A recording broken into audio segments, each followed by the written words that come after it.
ओ madam, खड़ी हो। अबे खड़ी हो, शक्ल क्या देख रही है? What are you saying? Are you out of your mind?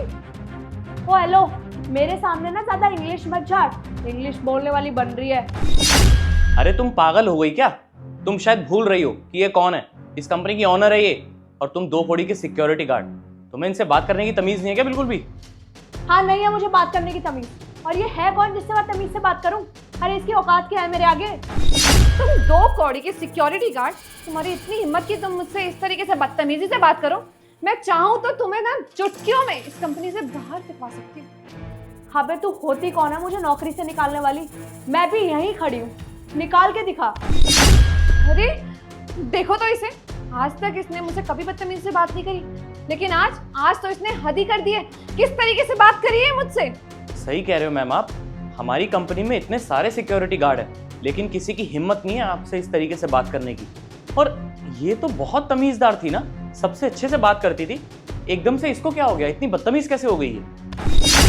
हाँ, मैं पहले करती थी तमीज से बात, पर अब नहीं करूंगी। और आज मैंने बदतमीजी की ना तेरे साथ, क्या कर लेगी? नौकरी से निकालेगी? यही खड़ी हूँ, निकाल के दिखा तू। और तुझे एक बात बताऊं, अगर तूने मुझे नौकरी से निकाल दिया ना, तो तेरी ये पूरी कंपनी बंद हो जाएगी। अच्छा, तो तुझे ऐसा लगता है कि तेरे रहने से मेरी कंपनी चलती है, और अगर तुझे जॉब से निकाल दिया मैंने तो मेरी कंपनी का नुकसान हो जाएगा? तेरी गलतफहमी ना मैं आज के आज ही दूर कर दूंगी। चुपचाप से मेरी नजरों से दूर हो जा, और तेरे जाने से ना मेरी कंपनी को कुछ भी नुकसान नहीं होगा। अरे मेरी कंपनी का कोई बाल भी बाका नहीं कर सकता है, क्योंकि इसे मैंने अपने दम पे खड़ा किया। लेकिन तू ना मेरी नजरों से अभी के अभी निकल जा। हाँ, जा रही हूँ तेरी कंपनी से। और मुझे भी कोई शौक नहीं है यहाँ पे नौकरी करने का, समझ आई? मजबूरी है मेरी, जो सिक्योरिटी गार्ड की जॉब कर रही थी। बड़ी अच्छा हुआ मैम कि आपने इसको इस कंपनी से निकाल दिया, वरना अगर और एम्प्लॉयज़ को पता चल जाता ना कि इसने आपसे तू करके बात करी है और इतनी बदतमीजी से बात करी है, तो कोई आपकी इज्जत नहीं करता, रिस्पेक्ट ही खत्म हो जाती है आपकी। आपने बिल्कुल सही किया। तुम सही कह रहे हो, पता नहीं आज इसको हो क्या गया। खैर छोड़ो, तुम जाके अपने पेंडिंग काम निपटाओ, मैं भी कुछ काम कर लूँ। ठीक है मैम।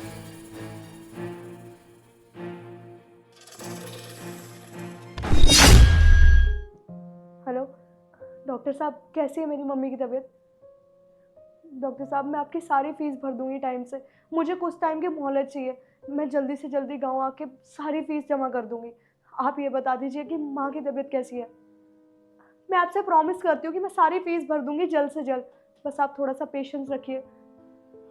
मैम, मैंने ना अभी रिद्धि को फ़ोन पे बात करते हुए सुना, वो अपने गांव जाने की बात कर रही है। शायद उसकी मम्मी की तबीयत ख़राब है। अच्छा, मतलब मैं जो कुछ भी सोच रही हूँ मेरा शक सही है क्या? ये काम करती हूँ, मैं ना रिद्धि को कॉल करके यहाँ बुलाती हूँ और उससे साफ साफ पूछती हूँ कि आखिर बात क्या है।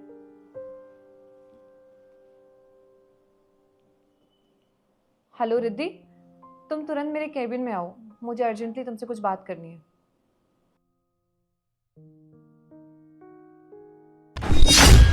हाँ बोलो, अब क्यों बुलाया तुमने मुझे यहाँ? हाँ रिद्धि, मैंने बुलाया तुम्हें।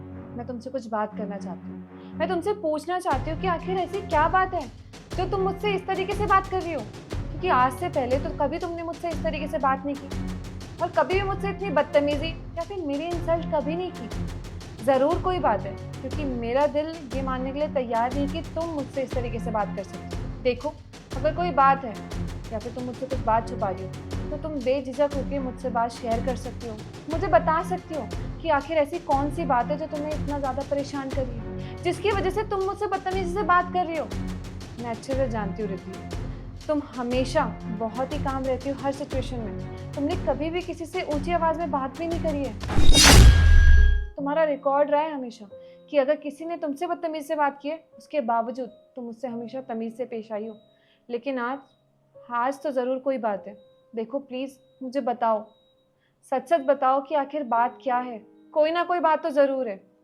हाँ मैडम, आप बिल्कुल सही सोच रही हैं। मेरी मजबूरी थी आपसे ऐसे बात करने की। मैम, मेरी मजबूरी थी मेरी माँ।